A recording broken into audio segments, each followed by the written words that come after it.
नमस्कार। YouTube channel धान्य लक्ष्मी में आप सबका स्वागत है। आज मैं आप सबको अमावस्या के दिन क्या करें, अमावस्या के दिन का महत्व आदि सब बताऊंगी। और अमावस्या के दिन पितर को प्रसन्न करना क्यों जरूरी है ये भी मैं बताऊंगी। देखिए, कोई कितना भी पूजा पाठ कर ले, जब तक पितर प्रसन्न नहीं होते तब तक देवता भी कुछ नहीं कर सकते, न करते हैं। पूर्णिमा और अमावस्या के प्रति बहुत से लोगों के मन में डर रहता है, खासकर अमावस्या के प्रति ज़्यादा डर है।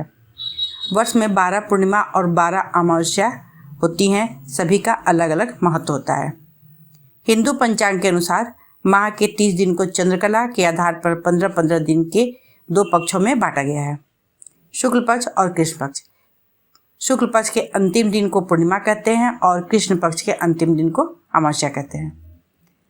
वर्ष के मान के उत्तरायण में और माह के मान से शुक्ल पक्ष के में देव आत्माएं सक्रिय होती हैं, तो दक्षिणायन और कृष्ण पक्ष में दैत्य आत्माएं ज़्यादा सक्रिय होती हैं।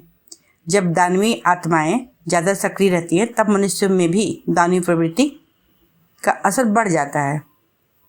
इसलिए उक्त दोनों दिनों के महत्वपूर्ण दिन में व्यक्ति के मन मस्तिष्क को धर्म की ओर मोड़ दिया जाता है। अमावस्या के दिन भूत प्रेत, पितृ, पिशाच, निशाचर, जीव जंतु और दैत्य ज़्यादा सक्रिय और उन्मुक्त रहते हैं। ऐसे दिन की प्रकृति को जानकर विशेष सावधानी रखनी चाहिए। देखिए, प्रेत के शरीर की रचना 25% फिजिकल एटम और 75% एथरिक एटम से होता है। इसी प्रकार पितृ शरीर के निर्माण में 25% इथरिक एटम और 75% एस्ट्रल एटम होता है। अगर इथरिक एटम सघन हो जाए तो प्रेतों का छायाचित्र लिया जा सकता है, और इसी प्रकार यदि एस्ट्रल एटम सघन हो जाए तो पितरों का भी छायाचित्र लिया जा सकता है। ज्योतिष में चंद्र को मन का देवता माना गया है। अमावस्या के दिन चंद्रमा दिखाई नहीं देता है। ऐसे में जो लोग अति भावुक होते हैं उस पर इस बात का सर्वाधिक प्रभाव पड़ता है। लड़कियां मन से बहुत ही भावुक होती हैं। इस दिन चंद्रमा दिखाई नहीं देता है तो ऐसे में हमारे शरीर में हलचल अधिक बढ़ जाती है। जो व्यक्ति नकारात्मक सोच वाला होता है उसे नकारात्मक शक्तियां अपने प्रभाव में ले लेती हैं। धर्म ग्रंथों में चंद्रमा की 16 कलाएं को अमा कहा गया है। चंद्रमंडल की अमा नामक की महाकला है, जिसमें चंद्रमा की 16 कलाओं की शक्ति शामिल है।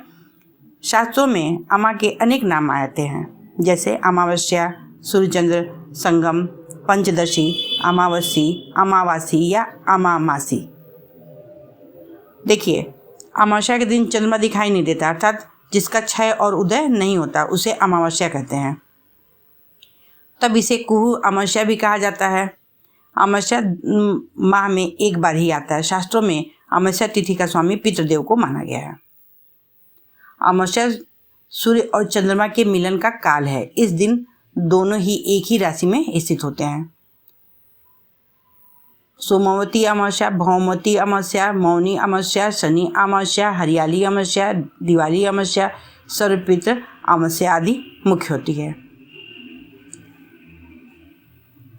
देखिए, एक बात और भी चेतावनी देने वाली बात है कि इस दिन अमावस्या तिथि के दिन किसी भी प्रकार का तामसिक वस्तु का सेवन नहीं करना चाहिए। वो इसलिए मना किया गया है, जैसे अमावस्या के दिन आपको तामसिक वस्तु से सेवन करने से परहेज करने के लिए इसलिए कहा जाता है कि इस दिन नकारात्मक ऊर्जाएं अर्थात भूत प्रेत ज़्यादा सक्रिय होते हैं और उन्हें भी ये सब तामसिक वस्तुएं प्रिय हैं। तो ऐसे में जब आप तामसिक वस्तु का सेवन करेंगे तो आपकी तरह आकर्षित होंगी ये नकारात्मक ऊर्जाएं और आप पर हावी भी हो सकती हैं। इस दिन शराब आदि नशे से दूर रहना चाहिए। मांस मदिरा का सेवन बिल्कुल नहीं करना चाहिए। इससे आप पर और आपके भविष्य पर भी दुष्परिणाम पड़ सकता है। जानकार लोग इसीलिए अमावस्या चौदस मतलब चतुर्दशी, अमावस्या और प्रतिपदा, इन 3 दिन पवित्र रहने के लिए कहते हैं। देखिए, पूर्णिमा को देवता की और अमावस्या को पितरों का दिन माना गया है। तो ऐसे में पितरों को प्रसन्न करने के लिए आपको प्रयास करना चाहिए। जानते हैं कि पितृ जब अप्रसन्न होते हैं तो जीवन का ग्रोथ रुक जाता है। नौकरी, शादी, ब्याह में बाधा उत्पन्न होती है, जीवन में सफलता बाधित होती है, धन संबंधी कार्य रुक जाते हैं, घर में बीमारियां पैर फैला लेती हैं, हमारा धन बीमारी आदि में बर्बाद होने लगता है। ये सब काल्पनिक बातें मैं नहीं बता रही हूँ।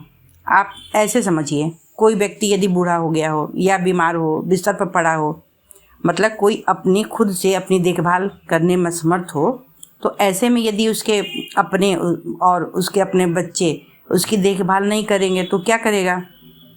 वो तो दुखी होगा, वो तो प्रसन्न तो होगा नहीं कि प्रसन्न होकर आपको आशीर्वाद देगा। नहीं, वो दुखी होगा और कुछ बुरा भला भी कह सकता है, कुछ नुकसान तो कर नहीं सकता क्योंकि वो असमर्थ है। लेकिन उसी प्रकार हमारे पितर हैं, जब आप उनकी तृप्ति संतुष्टि के लिए कुछ नहीं करेंगे तो दुखी होंगे, लेकिन वो दुखी होकर असमर्थ नहीं होंगे, वो बहुत नुकसान भी कर सकते हैं, ये भी आप जानते हैं, क्योंकि उनके पास वो अद्भुत शक्तियाँ, अद्भुत क्षमता है। वो कैसे आपसे कहेंगे कि हमको खाना दो, पानी दो, चाहे हमारी तृप्ति के लिए कुछ उपाय करो, क्योंकि वो देहधारी तो है नहीं। ऐसे में आपका ग्रोथ रोक कर आपका सुख समृद्धि बाधित करके आपको याद दिलाते हैं कि आप उनके लिए कुछ करें। तो आपका ऐसे में आपका फर्ज बनता है कि आप उनकी तृप्ति के लिए, संतुष्टि के लिए कुछ उपाय करें। देखिए, उपाय में आपको क्या करना है। आप अमावस्या को सुबह सुबह स्नान करके एक गिलास में साफ जल भर के उसमें कुछ काले तिल डाल दें और डाल के उसको पीपल वृक्ष के नीचे मतलब जड़ में चढ़ाएं और एक दोनी या किसी पात्र में सफ़ेद मिठाई पर कुछ काला तिल रखकर वहीं पीपल वृक्ष के नीचे रख दें।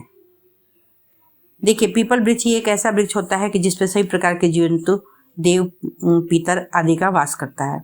आप जिसके नाम से जो उपाय भी वहाँ जाके करेंगे वो खुद ही वो आके ग्रहण कर लेगा। इससे आपके पितर प्रसन्न होंगे और आपको आशीर्वाद देंगे और आपका सभी कार्य बनने लगेगा, आपको सफलता प्राप्त होने लगती है।